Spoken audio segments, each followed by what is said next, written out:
After all these years in front of cameras, playing gunslingers, cops, cowboys, I thought I'd seen it all. I'd looked into the eyes of every kind of man you can imagine, from the righteous to the ruthless.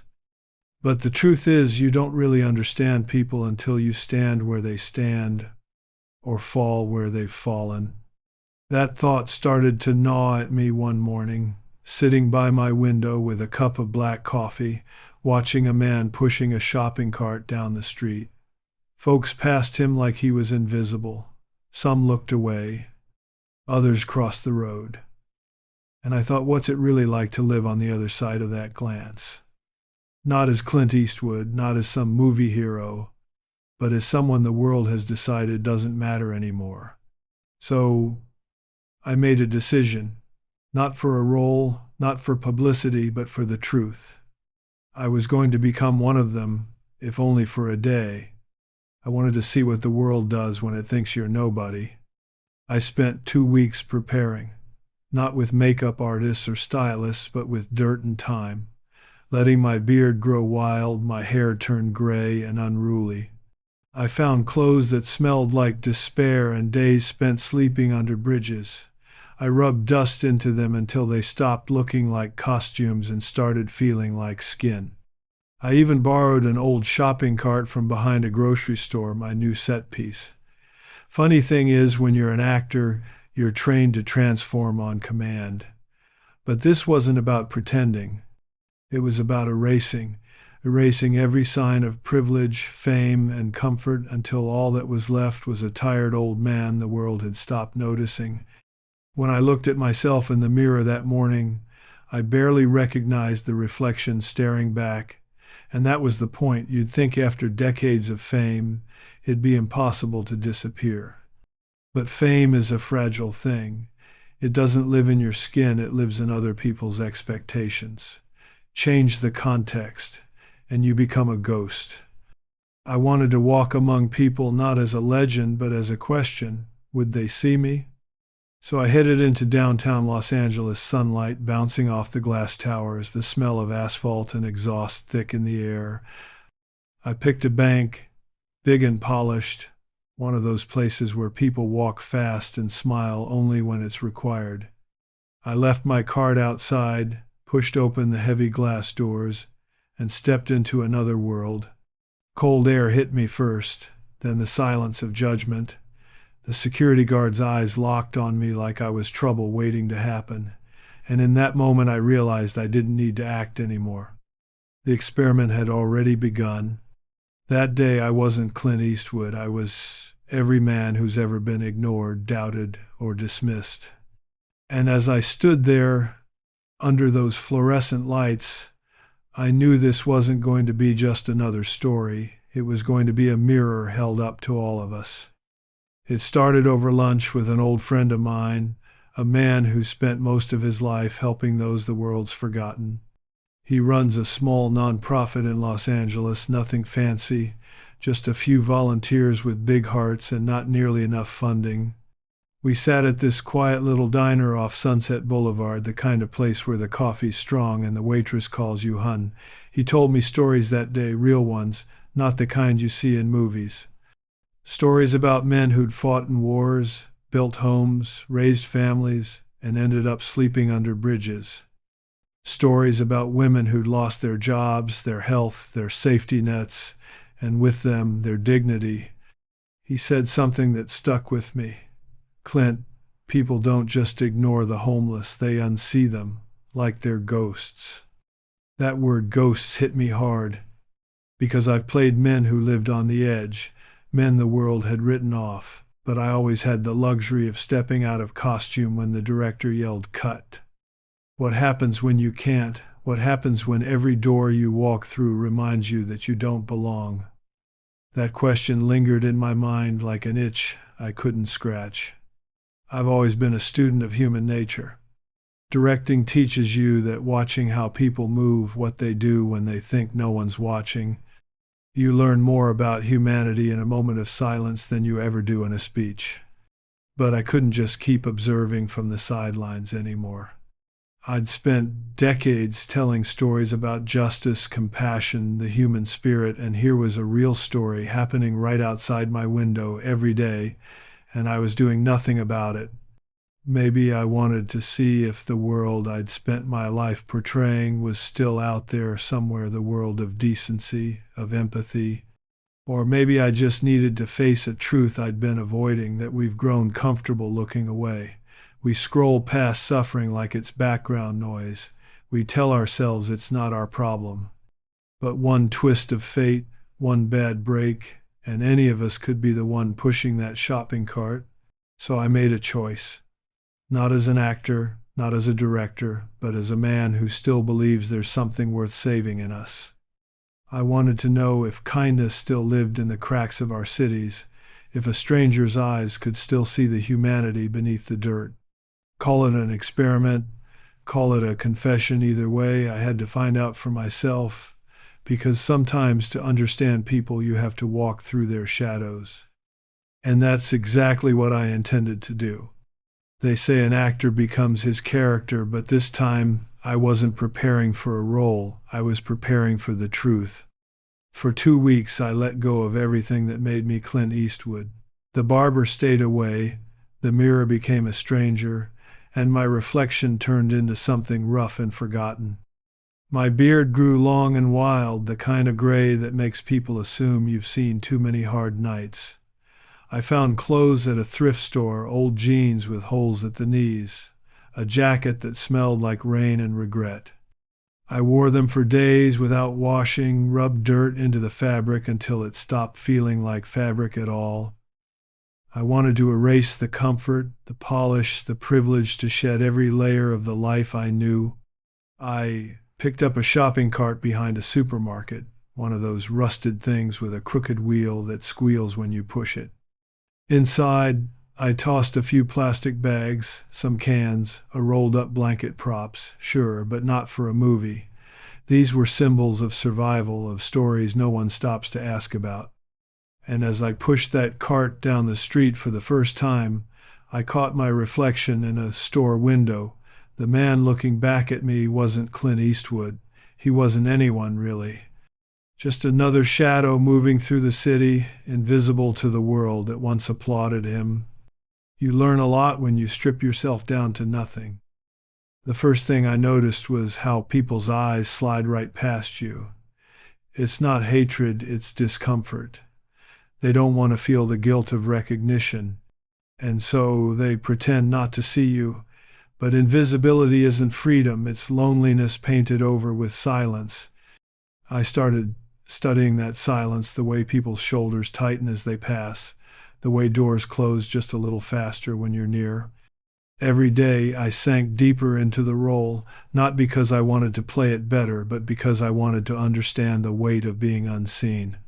I've spent my career stepping into the boots of cowboys, soldiers, outlaws, men the world either feared or admired. But this was different. There's no applause for being invisible. No redemption arc waiting in the third act. Just the cold truth of how easily we decide who deserves respect and who doesn't. By the time those 2 weeks ended, I wasn't just wearing a disguise, I was carrying a question. What happens to a man when the world stops looking him in the eye? That question became my compass, and it led me to a downtown bank in Los Angeles on a Tuesday morning where I was about to find my answer. The morning I walked into that bank, Los Angeles was already awake and restless. The streets hummed with the rhythm of commerce heels on concrete, car horns, the hiss of espresso machines. The world was moving fast, but I was moving slow, pushing that shopping cart that squealed with every turn. It was my disguise, my burden, and my test all in one. When I reached the glass doors of that towering downtown bank, I paused for a second, feeling the sun on my back before stepping inside. The moment those doors closed behind me, I was hit by a wave of cold air, the kind that makes you forget there's heat or heart anywhere outside. But that wasn't the coldest thing in the room. The security guard saw me first. Big guy, ex-military look in his stance, shoulders squared, eyes sharp. His gaze locked onto me the second I crossed the threshold. It wasn't the look you give a man, it was the look you give a problem. He didn't move, didn't speak, but everything in his posture said, "Watch this one." I'd seen that expression before, on sets, in scenes where tension hangs in the air before a gunfight. Only this wasn't a movie, it was real life, and I was the outlaw everyone wanted to disappear. I shuffled forward, slow, deliberate, feeling every stare in the room. A woman in yoga pants clutched her purse closer. A man in a suit glanced up, then quickly back down, as if eye contact might contaminate him. The teller windows glowed like small fortresses of glass and light, and I wondered how many people they'd turned away before me, quietly, politely, efficiently. I could almost hear their thoughts. What's he doing here? What does he want? Is he dangerous? The truth was simple. I just wanted to be seen. It's funny how quick judgment happens. In seconds, they'd already decided who I was. The dirt on my jacket, the beard, the shuffle in my step, it all told a story I didn't have to speak. Only it wasn't my story, it was theirs. Their fear, their assumptions, their need to draw a line between themselves and the man who looked like life had chewed him up. I could feel the distance widening between me and the world I'd once been part of. Standing there, surrounded by marble floors and fluorescent light, I realized something. Comfort changes your eyes. When you've had enough for too long, you forget what struggle looks like. You stop recognizing it as human. I wasn't angry. I was just watching, taking it in the quiet cruelty of indifference. And in that silence, under that steady gaze of suspicion, I knew I didn't need to say a word. The story was already being written on their faces. I walked up to the counter, my heart steady, my steps slow, just another forgotten soul in a world that had stopped listening. The teller was young, clean-cut, the kind of man who probably rehearses his smile in the mirror before work. When he looked up at me, that smile froze halfway. I could see the flicker of hesitation, the calculation behind his polite tone. "How can I help you, sir?" But "sir" didn't sound respectful. It sounded cautious, like he was talking to a stray dog that might bite. I slid the check across the counter, a real one, made out to Clint Eastwood, $1,500, clean and legitimate. He held it like it might be contagious, pinching the corner with 2 fingers. Then came that half laugh, the kind people use when they're sure they've caught you in a lie. "This check's made out to Clint Eastwood," he said. "Yeah," I answered, "that's me." He didn't even try to hide it, the smirk, the disbelief. "Sir," he said, lowering his voice, "Clint Eastwood is a famous actor. You're not him." Around us, the whispers started. Heads turned. The air thickened with quiet judgment. I could see the security guard edging closer, hand near his radio, ready to escort me out. The manager appeared, eyes sharp, voice coated in authority. She didn't even glance at my check before deciding my story wasn't worth hearing. "Sir, this check isn't yours," she said, certain, cold, and final. "Clint Eastwood doesn't look like this." That line hit harder than I expected, not because it hurt, but because it told the truth about what we've become. In her mind, and in the minds of everyone watching, worth has a uniform, respect has a costume. I thought about telling them who I was, pulling out my ID right then and there, but something stopped me. Maybe it was the absurdity of it all, maybe it was curiosity. I wanted to see how far the disbelief would go. So, I stood there and let the scene unfold. The teller's voice grew louder, firmer, more certain that he was in the right. The manager's hand hovered near the phone, ready to call the police. And me, I just stood there quietly, watching a group of strangers decide, without a shred of evidence, that I was a fraud simply because I looked poor. You learn a lot about people when you strip away titles and fame. In that moment, I wasn't an actor, a director, or even a man with a name. I was a reflection of their fear, their prejudice, their comfort being challenged. I saw it in their eyes, the kind of certainty that blinds compassion. They didn't see a person, they saw a problem. And as that security guard reached out to escort me away, I couldn't help but think how many others had been pushed out of places just like this for looking like me. People who didn't have the luxury of proving the world wrong. Just when the air in that bank felt thick enough to choke on, a small voice cut through it like sunlight through fog. "That's Clint Eastwood," it said, clear, certain, innocent. Everyone turned. There she was, a little girl no older than 8, standing near the ATMs, her eyes wide and unafraid. She was pointing right at me, tugging at her mother's sleeve. "Mommy, that's him. That's Clint Eastwood from Grandpa's cowboy movies." For a moment, nobody moved. The room, tense and judgmental seconds earlier, fell completely silent. It's funny how truth can sound louder coming from a child. Her mother tried to hush her, embarrassed, whispering something about mistaken identity. But the kid didn't back down. She marched right up to me, fearless as a lion cub. "You are Clint Eastwood," she said, looking me dead in the eye. "I've seen you on TV. You talk to yourself and shoot bad guys." I couldn't help it. I smiled. The first real smile I'd managed all morning. "Well," I said, dropping the rasp from my voice, "you're pretty sharp, kid. What's your name?" "Emma," she said proudly. Her mother caught up then, cheeks flushed, but when she looked closer, really looked, her expression changed. Recognition crept in, followed by disbelief. The crowd began to stir. The teller's jaw went slack. The manager, who'd been seconds from calling the cops, looked like she'd just seen a ghost.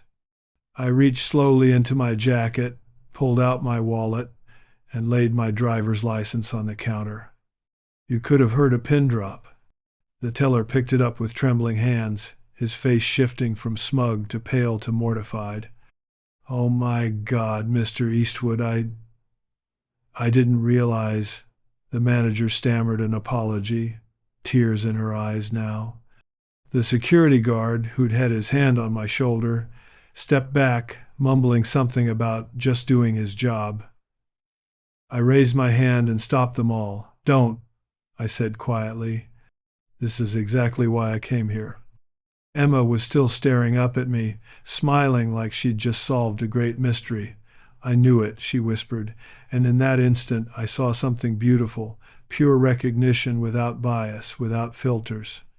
That little girl hadn't seen a homeless man, she'd seen me. She'd looked past the dirt, the beard, the clothes, and found the person underneath. That's something too many grown-ups forget how to do. Somewhere along the way, life teaches us to see labels instead of faces, status instead of souls. But children, they still see truth the way it was meant to be seen, with the heart. As I looked around that bank, faces red with shame and embarrassment, I realized Emma had done what I couldn't. She'd reminded them of something I'd almost forgotten myself, that decency isn't complicated. It's just seeing people for who they are, not what they wear. And that little girl, with her unshakable faith and fearless honesty, had just taught a room full of adults what humanity really looks like. I stood there in that bank lobby, surrounded by marble floors and polished glass, with 100 eyes suddenly fixed on me. Just a minute ago they saw a vagrant. Now they saw Clint Eastwood. Funny how fast people's vision changes once a name enters the picture. I looked around at their faces, some pale, some red, some ashamed, and I felt the weight of what had just happened. I could have walked out right then, let the moment die in awkward silence. But something in me wouldn't let that happen. I hadn't gone through all this to teach them about fame. I'd come to remind them about humanity. So I took a breath and let my voice carry. "For the last hour," I said, "I've been treated like I was invisible, like I was dangerous, like I was nothing." The room went still. A woman moved her purse when I sat near her. A man refused to take an empty seat beside me. The security guard watched every move I made. The teller here accused me of fraud before even checking who I was. And the manager, I glanced at her, not unkindly, was ready to call the police on a man who hadn't done a thing wrong. You all saw it, you all felt it, and that's the point. I let the silence sit for a moment, heavy as judgment. Everything you just did to me, I continued, you do to people every single day. Not movie stars in disguise, but real human beings. People who've lost jobs, homes, hope. People who didn't choose their circumstances but still get treated like they don't belong in the same room as you. I saw their eyes drop. The same people who couldn't stop staring before now couldn't meet my gaze. You looked at me and saw a problem to remove, not a person to understand. You didn't see me, you saw what you were afraid of becoming. The manager whispered an apology, her voice trembling. Mr. Eastwood, we're so sorry. We didn't realize. I raised my hand. Don't apologize to me, I said softly. I'll go home, take a shower, shave this beard, and tomorrow I'll be Clint Eastwood again. But there are millions of people who don't get to take off their disguise. This isn't something that happens once in a while. It happens every day, in every bank, every store, every street corner in this country. Then I turned to the little girl, Emma. She was still standing there, smiling, holding her mother's hand. You saw me, I said. Not the clothes, not the dirt. Me. That's something most adults forget how to do. You looked with your heart. Never lose that, kid. Her smile widened, and for a second the whole place felt lighter. I looked back at the crowd, some ashamed, some thoughtful, some finally awake, and I said, if you remember one thing from today, let it be this. Dignity shouldn't have a dress code. And with that, I walked out into the sunlight, hoping maybe, just maybe, I'd left a crack in the wall they'd built between themselves and the truth. I looked around that bank lobby and saw a room full of people who, just minutes ago, couldn't bear to look at me. Now their eyes were fixed, heavy with guilt and realization. I could have scolded them, humiliated them the way they'd humiliated me, but that wasn't the point. I wasn't there for revenge. I was there for truth. You know, I said quietly, I'll walk out of here today, take a shower, shave this beard, and tomorrow I'll be Clint Eastwood again. I'll go back to a world where doors open for me, where people smile and shake my hand. But there are millions out there who don't get that chance.